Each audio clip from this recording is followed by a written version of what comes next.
Given the landscape, given what's happening in the world, how companies can evolve in their digital journey with everything that's happening with artificial intelligence. Artificial intelligence is the latest buzzword or excitement, depending on how we call it. Lots of companies are investing billions of dollars in this. There's a significant productivity improvement because of AI, because a lot of the work can be automated. Right. It's a question of you're doing it for the sake of technology and what seems like an obvious thing, or are you really thinking from a customer's point of view? You connect the dots. As a large company, you have lots of customers. Right. And you can connect those customers, and that network creates a more powerful. The asset these days become customers and data more and more. Amazon Prime is a golden ticket for Amazon because they have millions of people who are Amazon Prime customers. And the question they ask is, how do we make people sticky with Amazon Prime? Is by giving them something intangible that I can't compare with somebody else. And Jeff Bezos publicly said that when we win a Golden Globe Award for one of our shows, we actually sell more shoes. Tech industry plays a huge role in India, given about 10 to 12 million people are employed in that industry. Where do you think, is there any extent of job losses that are likely to happen? On one hand, you will have a job loss on this, but there will be new set of jobs that get created because somebody has to create those applications of AI. Right. Somebody has to create those modules for companies to implement. Right. And you will see mushrooming of these companies. And if you have a tech background, like lots of Indian companies do, that's a gold mine of those jobs available Understood. for those people, and they have to transition to creating these AI applications. Hello everyone, welcome to the new episode of Frankly Speaking with Viral. I am today at the HBS campus, and I'm very excited to have my guest today, Professor Sunil Gupta, the Edward W. Carter Professor of Business Administration at the Harvard Business School. Welcome, Professor. Thank you. I'm going to take a minute to give everyone a little background. I mean, your distinguished background today. It gives me immense pleasure that I am currently professor student at the Advanced Management Program at the Harvard Business School, and Professor Gupta is a guru on digital strategy, and he's written a number of papers, and his latest book on driving digital strategy, and he's worked with a lot of global firms like Unilever and Siemens, Adobe. And also a lot of Indian firms, the likes of Flipkart and Paytm. So there's a number of papers. He's, as I mentioned, a guru on this subject. And currently this subject, which is extremely important in the way things are evolving globally.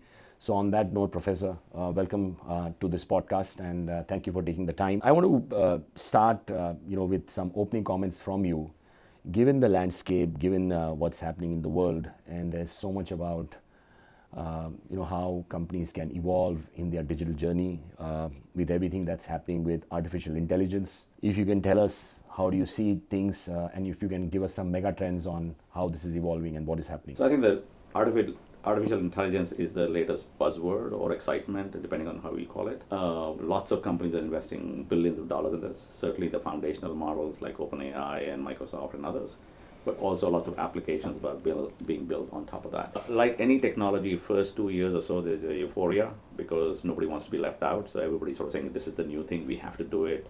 And there are academic studies and also some of the small scale studies which show that there's a significant productivity improvement because of AI, because a lot of the work can be automated.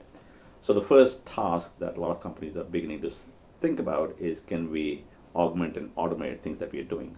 Typically routine work, things that are repetitive work. After 2 years since the ChatGPT came about 2 years ago, I think this is the time when there is a sort of a pause in that excitement, and people are beginning to sort of say, okay, yes, I can improve productivity, but is it commensurate with the investment that I'm making? Is the return on investment commensurate or not?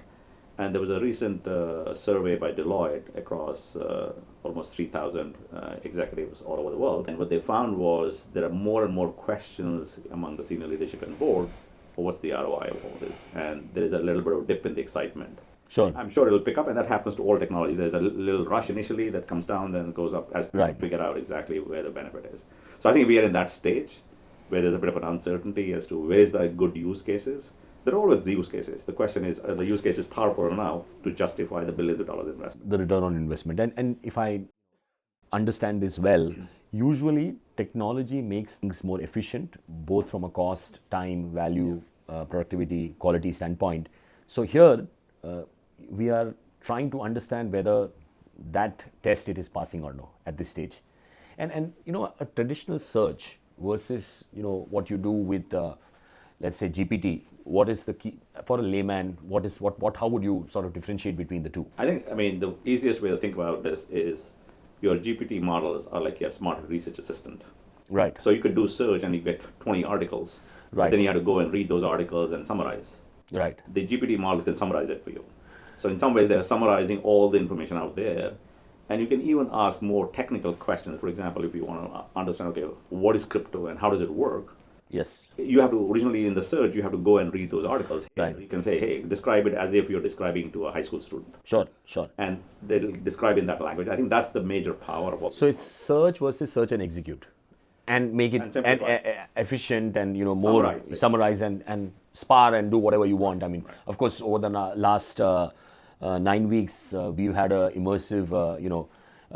I think the whole cohort has had a great first-hand experience. So I mean, yeah, certainly the task that you're saying, but in the business case, how it stacks up, I think, is a question to be answered. And in terms of going back to the whole digitization, which you've done a lot of work with a lot of global firms, if you could give us in a very simple way, I remember we talking about the Amazon case or the Unilever case, but in your own words, how should a leader look at it, and how does this evolve, and how to approach this? And there's the corporate business side of it, and then there's the digitization side of it. So let me tell you as to why companies hesitate to transition and transform the technology. It's not that they don't see the trend happening. Right. It's not that they don't see the truck coming to them, but they still don't get out of the way. Right. And it's also not that they are dumb. I think they are very smart people, and they don't do it for good reasons. And we talked about it that in our course also. But for example, if you are doing very well, if you are great in terms of profitability, revenue growth, you don't see a reason to change. Sure. Life is good. Why change? Why right? do change? Because there's a lot of uncertainty on the other side, and you think there is a lot of market still in what you're doing. So that's one reason. The other reason is any new technology takes time. And then you sort of say, let's wait and see, because every new trend that comes, should I jump on that new trend? It might be a waste of time. There's a lot of uncertainty in that. At the same time, sometimes you feel, look, I might be left behind. So that's the sort of dilemma. Should I jump now? Or will it be too late? And that's the decision that people have to make. And then the other thing I would say is that your organization has been built in a certain way in terms of your people and their skills and capabilities, in terms of the culture, in terms of the processes and operations, suddenly to pivot to a completely new direction. So in the case of AI, if we have all this, but it just improves efficiency and productivity, what do you do with all the people that you've had hired in the company for many, many years? Right. You can't fire them in one shot. Sure. And does it change? And you have to rejigger the processes. So all that takes time, and people have to figure it out. So I think both the combination of, is there a real burning platform for people to change? Is it a big enough shift for my business? And then do I have the resources, skills, and capabilities to do the change? I think that sort of prevents these companies to do that. And if you had to give a few tips to leaders who want to go through that journey, what are the do's, don'ts? So I think let me start with the don't. And I've seen that with a lot of companies. Many companies end up saying, I don't know what is in the future, so let me experiment. Sure. And there's nothing wrong with doing experiments. But what happens is you have the hackathons and you have all the innovation challenges in the companies, and you suddenly have thousands of flowers blooming. Right. And that sounds great because, look, we have doing hackathons. There's a buzz going on. Yeah. But these are small pilot projects. And unless you connect the dots, it seems like a lot of activity but no progress. Right. So the job of the leader is to see those experiments in a very thoughtful way, with an idea that if this experiment succeeds, how are we going to scale it? And that next step is sometimes missing. Or if there are 5 experiments that succeed, how do we connect the dots to make it a substantial impact on the company? So the piloting part is easy. The scaling and impacting the business, that's the hard part. And if you can't connect the dots, then it just doesn't. So there are 2 large buckets. One is, of course, I mean, there are several things here, but one is to carry it through, which is the journey. But prior to that, let's say you go through that journey. And I remember the DBS case, which I found quite intriguing. They're a bank, and when the whole thing was done, and the CEO says, if you can narrate that story, it was just phenomenal. Yeah. So I think again, it's a question of you're doing it for the sake of technology and what seems like an obvious thing, or are you really thinking from a customer's point of view? Yeah, that angle of the customer, is that the inside out and outside in? Right, yeah. Right. So, I mean, the DBS example that we talked about is that when Piyush Gupta, who's the CEO, asked his team, this was several years ago, when mobile technology and mobile apps were still developing, he asked his team to develop a mobile app for mortgage. And they went through and created this wonderful app where customers could apply with ease. The algorithm will figure out based on whatever data points you wanted from them, plus the credit reports, etc., whether we should give you a loan, and the customer could get the answer in a very, very good time, quick time. So it seems like a great app. Ease of application, quick results, good, sounds fun, wonderful. They took it to the CEO, and the CEO says it's not good enough. And the team was surprised, like, why? What's the problem?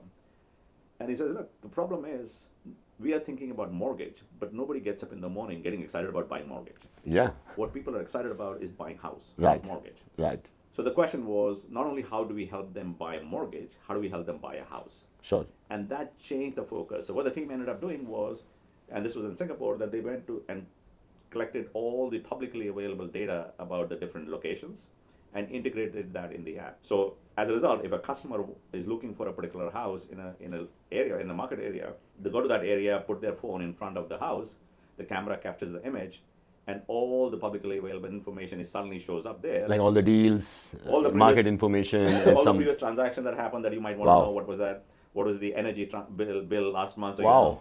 You also know where is the nearest grocery store or nearest school, where Wow. the nearest train station. All the things as a consumer I want to know before I think, is this the right place for me? Phenomenal. Phenomenal. And once you are comfortable, then the next thing you might want to say is, can I afford this house?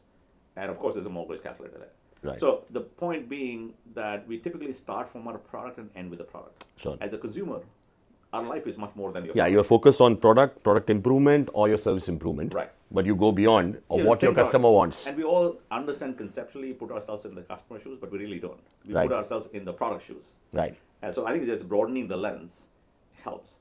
And the broadening the lens can be much more than building an app. So we talked about inside out or outside in, right? That's how you expand the scope of your business and what you do.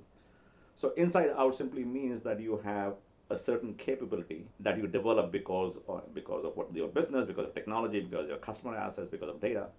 And now you can use that assets in ways that were not possible before. So for example, if I'm Tesla and I'm developing these autonomous vehicles, I now get very good data on your driving habits. I know actually how you drive, how fast you drive, how you brake, how you suddenly take turns, everything, right? I know whether you're a safe driver or not. Yeah, and our sense is that the focus is on the car, but the focus is on the data that is coming. That's a very good byproduct of the car because Yeah. the car is basically a software on wheels. Yeah, Once I get that data, Tesla can offer car insurance, absolutely. right? Absolutely. And in fact, they can offer better car insurance and more personalized car insurance. Because they know what is the performance of the car. They and know each how you time, drive. Yeah, and how we drive. Right. Absolutely. And any other insurance company looks at aggregate, whereas Tesla can look at individual behavior and they can have a much more precise and tailor-made insurance. Now, suddenly, if an insurance company, I don't think of an automaker as a competitor, but suddenly you can find a competitor, right? So I think you see expansion of scope as a result of this. The traditional boundaries in the industry are getting blurred. Yeah. And that's where the disruption happens. So, if I'm not wrong, Porter's theory was that you focus on product and you focus on service and you try to improve. But I think given what is happening now, and this is the mega trend, perhaps it was already happening, and I think the likes of Amazon saw this a long while back, is that they've gone and used the customer data, and that is your razor and blade example with respect to what is happening.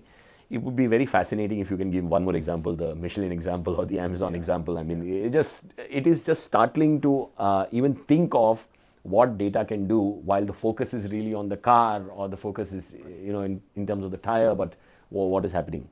So there are two concepts here. One is, where does the sustainable advantage come from Sure. for a company, right? So typically, if you look at the classic strategy books, they say in order to get sustainable advantage, you have to be either better or cheaper. Yes. Like a better product or a low-cost product, right? Right. So you fight on the basis of quality or price. Price. And that makes perfect sense. But in today's world, competition catches up very quickly. So if I have an iPhone, I have 2 cameras, Samsung produces 3 cameras. If they produce 3 cameras, iPhone has to have 3 cameras, and the war of features keeps going on. Keeps on going, yeah. And there is a limit to how much innovation you can do. Right.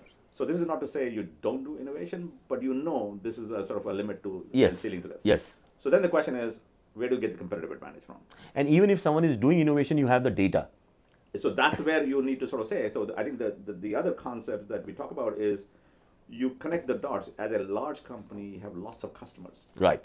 And you can connect those customers, and that network creates a more powerful. So if the reason why I have an iPhone, not because I think iPhone is better than maybe the Samsung Galaxy. Samsung Galaxy is also a pretty good phone. Yes. But what prevents me from switching to Samsung Galaxy is I do FaceTime on iPhone with my kids. Yes. So not only I have to switch, but they have to switch. Yes. And that becomes a greater sticking point. So you can exploit the network of customers. And like we were talking about, that you come here to Harvard to get education. And we hope our product is good. Education is good. But what is equally powerful is the network of alumni that we have, which creates another unique advantage that no other school can give you because of the powerful network. So I think the network becomes that much more important. Right? You know, and it's got me really thinking about what we can do with our business, because the engagement of customers and the focus is always on product and service, you know. But what you can do with the engagement with the customer and what can be done, I think, from how they are thinking and what they would want, I think is the change in dimension. And I quite found the Michelin case where they're selling tires now on a subscription base, and there's a chip in the tire so that they record the wear and tear of the tire and all the information. I mean, it's just absolutely so I think that phenomenal. The asset these days become customers and data more and more. Yes. So if you are a medical device company, you sell device. If I'm for example, Abbott or Boston Scientific, I make better and better medical device. But now that competition catches up between the competitors. But now if I have a very large installed base, I actually collect data on patients. Yes. And as I get more data, that becomes a powerful competitive advantage for me as compared to a new startup who may have a better device, but they don't have the insight of this. So I think what large companies, especially legacy companies, have to realize is don't play the game of the new player, which many companies did and failed. Yes. Right? But leverage your strength as to what do you have that the competition doesn't have, what the new players don't have. Right. For large companies, you have the big asset is large customer base and the data that you generate from transactions, from interactions, from what have you. And then connect the customers. Not only you are talking to customers, but customers are talking to each other. Because that data in some other form is sitting with a Google or an Apple who can be a medical device company. Yes. You know, I mean. And even if they are not medical device company, they can actually capture value from the data. So as a device company, my device will become a commodity. But the data, which is more value, will Google and other people may benefit. Sure. I know we are pressed with time, Professor, but if you can explain the Amazon flywheel effect in the shortest possible way, and if you have the liberty of time, for people to know and understand of why they would sell a shoe by giving something free. Okay. So I think the basic notion, if you ask yourself, what business is Amazon in? Yeah. I mean, they started as an online retailer, but now they seem to do everything. Yes. And the question is, why are they doing it? Yeah. Because the traditional strategy says strategy is about focus. Yes. But Amazon is doing retail. Amazon is doing AWS. Amazon is making devices, all your Kindle and Alexa. Amazon is making movies. Amazon is doing advertising, everything. Everything. So you sort of say, why does it make sense? Yeah, and how did they get into this business? How did they get into Are they this? so smart? And Jeff Bezos was so smart that he saw this coming. Well, he's smart, certainly. Of course, he's smart. But it was not like one day he had a great vision to do all this, but it evolved. Yes. And I think the basic notion is that two things other than the good product we talk about is one is network effects, the other is complements or razor blade. So the whole idea of razor blade is, think about when they came out with Kindle and they ask yourself, what was the purpose of Kindle, the hardware device? Amazon is a retailer. Why are they producing hardware devices and competing with Apple? And the purpose of Kindle was not to make money on Kindle, but to sell more ebook. And the moment that's the razor blade, Kindle becomes my razor and books become my blade. So I sell Kindle cheap in order to make money on blades. Yeah. But that's an obvious example. But there can be even more powerful example. So if you think about why is Amazon spending billions of dollars on making movies? Yes. And they're competing with the studios. Competing with Hollywood. Yeah. And are they better at making movies than Hollywood? Yeah. Probably not. No, probably not. I mean, their movies are okay, but not the greatest movies. Yeah. And also, movie is a hit or miss business. So Yes. why do you want to spend millions of dollars on making a movie that may or may not work when you're a technology company? Yeah. You have AWS, you have all the other things. So you have to really ask, why are they doing it? And I think the reason why they're doing it is because of Amazon Prime. And Amazon Prime is a golden ticket for Amazon because they have millions of people who are Amazon Prime customers. And the question they ask is, how do we make people sticky with Amazon Prime? Is by giving them something intangible that I can't compare with somebody else, right? So I become a member and I pay X amount of dollars every year on that. It's not just free shipping, but I get every once in a while I get a good movie. Yeah. And how do I value that? and that keeps me within the Amazon Prime more than just shipping, because shipping I can calculate how many packages I get and is it worth the amount of money I get. This I can't calculate. And what the benefit of that stickiness is, as people become more and more Amazon Prime customers, they end up buying more and more on their e-commerce side. And Jeff Bezos publicly said that when we win a Golden Globe Award for one of our shows, we actually sell more shoes. Wow. So this becomes a very different razor to sell more products on the e-commerce side. Sure. And so I think that connection becomes very, very powerful. And lots of places is the same thing, and there are other, obviously, much more detailed nuances that we can discuss at times. So I want to just switch on to, we discussed about this 5-decadal trend on the rise of the top 10 companies by market cap is in sync with the interest rate cycle. So if you look at the 90s to 2000, you had 7 out of the top 10 companies by market cap were technology firms, and then you had .com. And at that period, the interest rate cycle was low, if I'm not wrong. And then you had the interest rate cycle rise. You had the real world or the old world economies, the banking, manufacturing, etc., forming 7 out of the top 10, which is the 2000 to up to the GFC, let's say 2009. And then again, the interest rate cycle was 0-1%. You had all the tech companies, 7 out of 10, which were both American and Chinese tech companies, which formed the 7 out of 10 companies in the by market cap. How do you see this cycle shaping up now? Because this is the start of the cycle with the interest rates. Of course, they're not 5, but I don't know. But it's going to be higher for longer, I guess. Given that, and we've already seen most of the Chinese change. There's a change in leaderboard today. NVIDIA is the largest by market cap. But when you track revenue and earnings, these firms don't figure in the top 10. It's the more old world economy. Do you see that trend changing, or these are too big, given the data and all of that is happening? How does this evolve? First of all, interest rate is certainly one big factor, but I think there are other factors also, right? So if there's a new technology comes up, you will see different players, right? NVIDIA wasn't there, now suddenly it's there because chips are very important for all the AI, to power all the AI. Similarly, energy companies will become, because you need energy to drive all the AI. Yes. So interest rate is certainly one big factor, but I would say it's easy. We just drew this analogy to say that. So you can isolate one factor, but I think to get a total picture, you need to look at all the factors that drive that. Having said that, interest rate certainly is a big factor.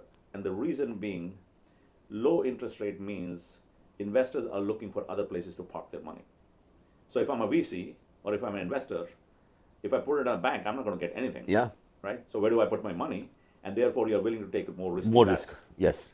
But if I have a better interest rate, then there are easy ways to sort of park the money somewhere else. So I think that certainly interest rate certainly makes that difference. But also over time, and there's at least in the technology world, there's a cycle. You saw the internet boom and bust.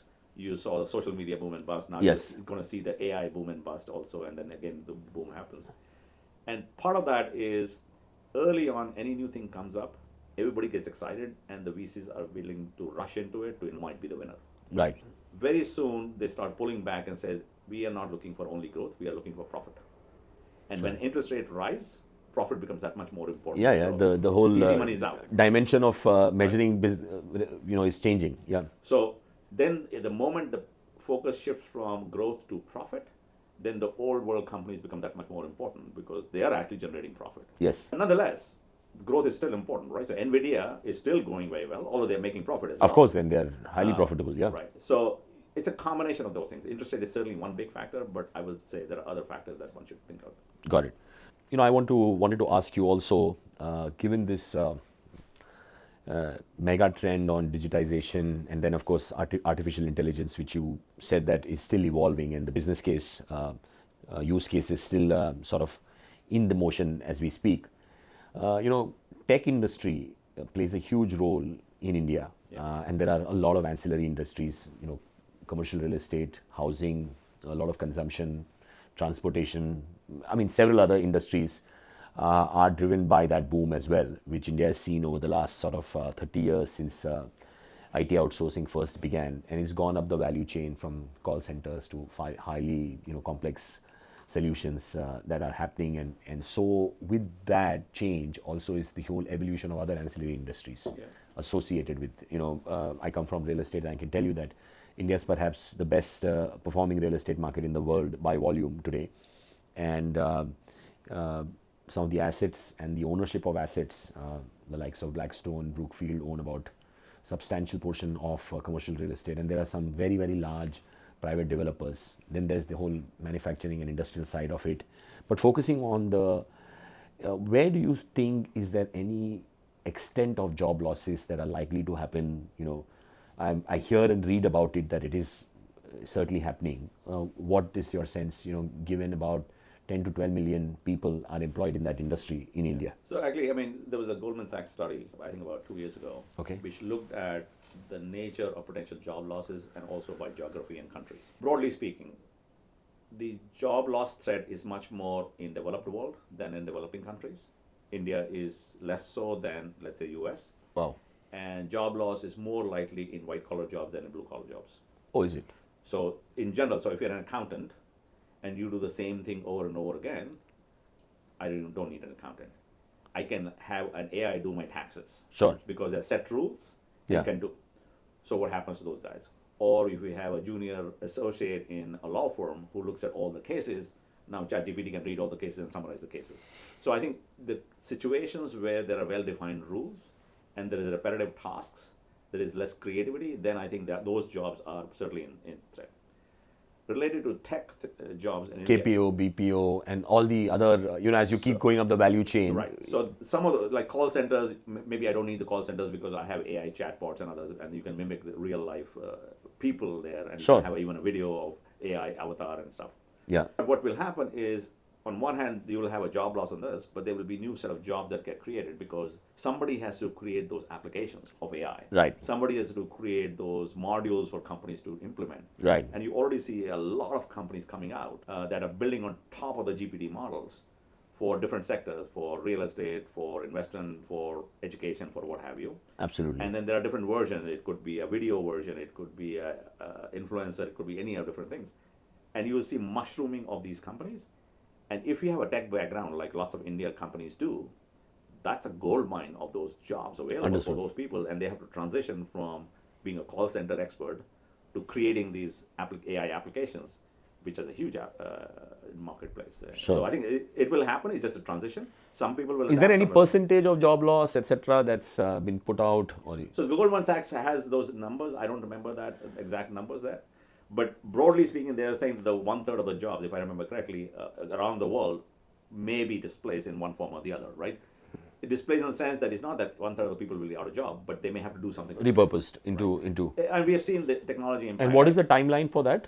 Well, they don't give a timeline. Okay. And nobody knows because it depends on how fast. I think the technology is here. How fast it gets adopted in the company is anybody's guess, Sure. right? So Sure. we are all slow to adopt new things. We are all creatures of habit. Got it. But you'll see that happen over the next 5 to 10 years, is my sense. Fantastic. I wanted to ask you, just going on to your days in India at IIT Delhi and then IIM Ahmedabad, I'm sure a lot of the people that were studying with you are, managing larger organizations. But any fond memories from those days and any stories that you want to share with us? Well, I mean, I think my life is a series of coincidences. I went into IIT because, at least when I was growing up, we used to say, "You are." I wish these coincidences happened to all of us, Professor. But I mean, when growing up, the conversation in our family was, "You want to become a doctor or you want to become an engineer?" I don't know if that's still true or not, but that was the conversation. I didn't want to become a doctor because I love my sleep too much. I say, as a doctor, you have to get up in the middle of the night to see a patient. I don't want that. Wow. So it was like a process of elimination. And I was lucky enough to get into IIT, so I said, okay, that's the IIT. So that was my decision, not very thoughtful decision. Right. In the fourth year, we used to have IIT used to be 5 years. I think now it's 4 years. So in the fourth year, we had the internship, and I did an internship in Bombay with L&D, Larsen and Toubro. Okay. Maybe it's the nature of the project or whatever it was. I didn't particularly enjoy it, and I said, well, if this is what I have to do for the rest of my life, that doesn't sound exciting. So I said, okay, engineering is out. So again, process of elimination, and I didn't know what else to do after I graduated. A lot of my friends were going for masters in the US for engineering, but I said, well, that's not what I want to do because I don't want to be an engineer. Yeah. And the other half were going to MBA. Again, I didn't know what MBA was. I said, okay, let's apply to MBA. At least I postponed the decision of what I want to do in life. Wow. And again, lucky enough to get into MBA program, went there, met my wife there, which was a good thing. Oh, great. Oh, great. And then actually at that time, and this is before the opening of the economy, the most exciting jobs were in marketing, with Hindustan Unilever or Coca-Cola or Nestle and others. That was one factor. And the other was my marketing professors were fantastic. The others were not. So that was like a simple decision and coincidence in life. I ended up in marketing Right. and worked for a company in Delhi which makes Horlicks and Boost. Oh, wow. So I worked there for 2 years, and then while I was working, I sort of thought that the decisions the company is making seems a bit ad hoc, and I didn't know how to make better decisions. And I said maybe I didn't learn enough in the MBA days. I need to learn again. I didn't have money to come here to do another MBA. I come from a middle class family, so I said okay, but I want to learn more. And then this was pre-internet, and then somebody told me, oh, you want to go PhD because they give you a scholarship for that. So I applied for a PhD, not knowing what PhD was. To me, it was like Wow. an advanced MBA. Because those days we used to go to the American Library and read those stuff, and there's very little information about Yes, yes, yes. it. So I applied for my PhD thinking, okay, worst scenario, I won't like it and I'll come back. Somebody's paying me to come there and learn. Why not? So I ended up in New York, did my PhD at Columbia. Wow. But in the very first semester, I almost left PhD Oh, is it? because I said, this is very theoretical. This is not what I signed up for. But then once you start something, you want to finish it. Sure. And then also soon, I mean, PhD in this country is designed to make you an academic. And never in my dream I wanted to be an academic. Professor was the last thing in my mind. Like if you asked me when I was growing up, do I want to be a professor? I said, Yeah, I never heard of, usually, you know, Nobody in you're a India wants doctor, to be a engineer, pro- policeman, Exactly. and, you know, It all doesn't sorts of even things. enter the list. Yes, yes, Right? yes. So that was not on my list. Yeah. It's just that I didn't know what I was getting into as a PhD, and I didn't know PhD trains you for being a professor. So if after a PhD, I almost joined McKinsey Okay. because that's what I want to do. But my professor, who I really admire and still do, he says, no, you should try academia. So that's how I ended up trying academia. And then even when I was a professor, and every 6 years or so, 7 years, we get a sabbatical to try something different. This bug of McKinsey or consulting was still in my head. So my first sabbatical, actually, I worked for McKinsey in New York Wow. to see if I'm missing something. And by that time, I actually enjoyed being a professor because I think professorship in US is very different than what I understood from professorship in India. Yes. Yes. So here you teach, you do research, but you also work with companies. Yeah. And that combination gives you enough freedom to do whatever you want. So Right. then I think this I mean, series of zigzag ended up here. I wouldn't have known this, and people may not have known this, that, you know, by chance IIT Delhi, by chance all IIT Ahmedabad, I am Ahmedabad, and then, you know, you come to Columbia and you do your PhD, you don't like it, and then and you end up being Professor Sunil Gupta. So, not bad. I mean, maybe it's just my journey, but I'm convinced life is a series of coincidences. Yeah. We plan lots of things, Yes. but for major decisions, it just happens. Like, Yes. I mean, I don't know. When you marry somebody, is it a plan or is it just you like somebody and that's it? Yeah, you know, absolutely. I mean, in some ways, in a small way, it's happened to me that these are very good coincidences that have happened. You know, in a funny way, I will say that I'm a real estate broker. Of course, I manage a business, but who, as a young age, wants to become a real estate broker? Yeah. Maybe a professor. Not even brother. Maybe a real estate broker. No one says that. No one says that growing up in India. Yeah. But it's been extremely rewarding. You know, there are only about 2,000 professionals who do this. So I keep saying this, and I have, you know, on one of my previous episodes, that if you throw a stone in some of the cities in India, in all likelihood, it will end up on the head of an engineer. Yes. So, you know, the competitive landscape Yes. of millions of engineers and chartered accountants and doctors, and God knows if you want to be a cricketer, then I don't know how many you are competing with. Exactly. So you're essentially, 80% of the market is only about 2,000 odd professionals amongst 4 or 5 competitors. So I always tell people who join this business, and if you then break it down to 6 or 7 large cities, it'll end up to 300 people. Which business do you only compete with 300 people? So let me ask you. You said the Indian real estate market is booming, is great. And there are very few people like you. Right. So you really don't have to do anything. You just hit home and collect the check. Professor, what do you professor, do? not on camera. All my clients are listening. But What is the would, skill needed to yeah, be a great so, person? So, of course, I would say that I began to say that most people in this business are not by choice, you know, and there's no vocation really to be there. And unlike here, where there are, you know, universities, and of course there are a couple of universities that have happened now, but this is on the service process matrix. This is a business of very high level of customization and a very high level of labor intensity, which is the skill. And the best example that I can give you is lawyers. You know, and if you were to think of the most famous Indian lawyer is the late Mr. Ram Jethmalani. You don't even know what firm he worked with. This is just his brand name. because very high on customization, because every case and every client is different, and very high on skill. So in this business is the business of course, there's no degree, or there's no proper vocational training, but this is what you evolve over time. Is that if every client that you engage with and you're able to offer that level of service, and then it's a conglomeration of people working together, which is a global brand, and you do this platform. So we are a global partnership firm headquartered out of London, and we humbly say that we are small enough to be connected but large enough to deliver to all our clients, but and extremely rewarding. For people, competitive landscape is only 4 or 5 large firms globally, like the big four in the general consulting world, and you are on the other side. You are with some of the best ownership of real estate through funds and private developers. On the other side, you have some of the largest corporates, and there's two buckets of demand. You have the Indian economy, which is thriving, so every business which is doing work for the Indian consumer, whether it's Indian or multinational, they are scaling up. And there's this whole ESG component of quality, so they're wanting good, nicer assets. And the other side is the global work that happens in India, which started from mere call centers to where it is. And now we are in the third end of the cycle, where all these firms, for example, Google, outsourced, then looked at the Indian market. I think their turnover is now almost $1 billion, a little short of $1 billion, only the India business, besides the global work they do. And now they're wanting to do manufacturing in India. So it's that whole cycle of commercial real estate which is evolving, and that's how I get to be here, and to have this conversation with you. No, every profession requires some skills other than, I think also real estate is a very people business, right? Yes. So you have to be good with talking to people, and I can see that that's your strength. So good luck. Thank you very much, Professor. It's been great having this conversation with you, and I feel privileged that I'm sitting here with you at the Harvard Business School, and you've taken time. It's actually 7 p.m., almost 7 p.m. in the evening today, and thank you very much. And this is thanking all on another episode of Frankly Speaking with Viral. Thank you. Thank you. Thank you, Professor. Okay. Thank you.